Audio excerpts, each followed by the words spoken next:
How much is it actually going to cost me to start my medical practice? This question comes up very often, and it is a tough one to answer because there are a lot of factors at play. But in this video, I'm going to unravel some of the considerations and give you some concrete numbers that you can walk away with as you plan to start your own medical practice.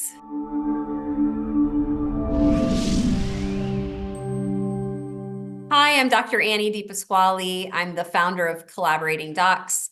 We help entrepreneurial nurse practitioners find amazing collaborating physicians. Today, we're going to talk about startup costs of medical practices. So I like to begin with saying there are really two costs to consider. One is the startup costs, just to get things going. The second is recurring costs that are those things that you will have to pay month over month to keep the lights on, keep the patients coming. So today's focus is really the startup costs, like what's going to get you out of the gate and going. It depends on the type of practice.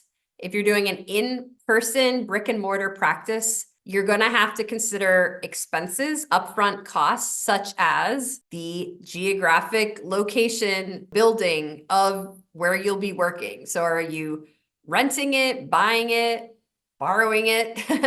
I guess that's leasing it. But are you getting one little tiny office? Are you getting a whole building? Are you getting a whole floor? How are you going to equip it with furniture? Are you renting furniture? Are you buying new furniture? What equipment are you going to have there? Depends on what type of practice you're offering, but you probably need scales and blood pressure cuffs and stethoscopes and all sorts of things that are not necessarily cheap to open the practice and get things going. You may or may not want to have medications. It depends how you're setting up your practice. Are you going to dispense medications or not? Are you going to be hiring staff to be there with you?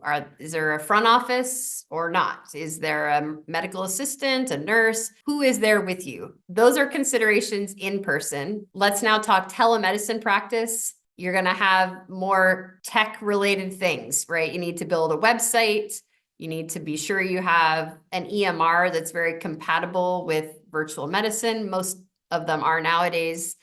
You need to have good internet, good Wi-Fi, good connections, good computer, good monitor, good camera. You need to still have things like malpractice and insurances in either case.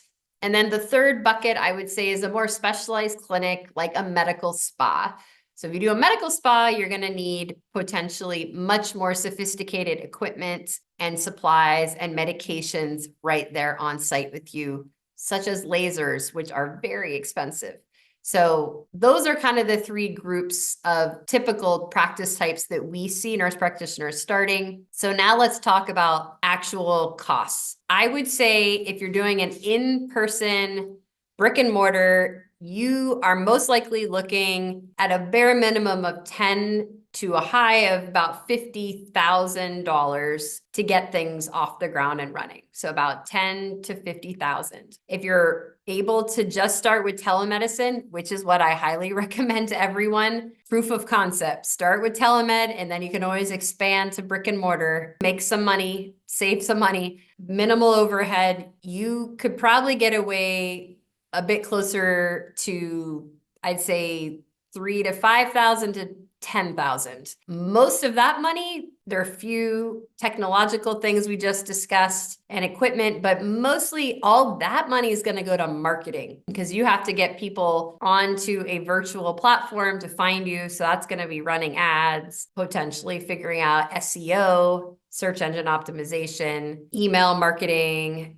all kinds of things. So brick and mortar, I find a little bit easier because you can tap into your local networks, referral partnerships, back and forth, people you know and trust, spread the word. That's a little bit easier on the marketing side. But if it's virtual, you will have to put some real money behind marketing.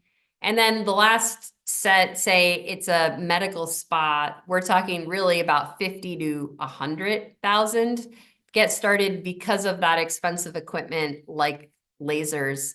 That's what people are coming to your med spa to access. And if you don't have that sort of thing, it's going to be hard to find success. So again, these numbers obviously are kind of broad, but it should give you a rough idea. If you are walking away from this knowing, I only have 5,000 in the bank, really your only option would be to start with telemedicine. We have lots of resources on our website about financial tools that you can find. And also, I encourage you to make sure you have a good overall business plan and financial plan. Who is giving you this money? This video is not going to go into all the specifics of that, but you don't necessarily have to bootstrap and do it all on your own.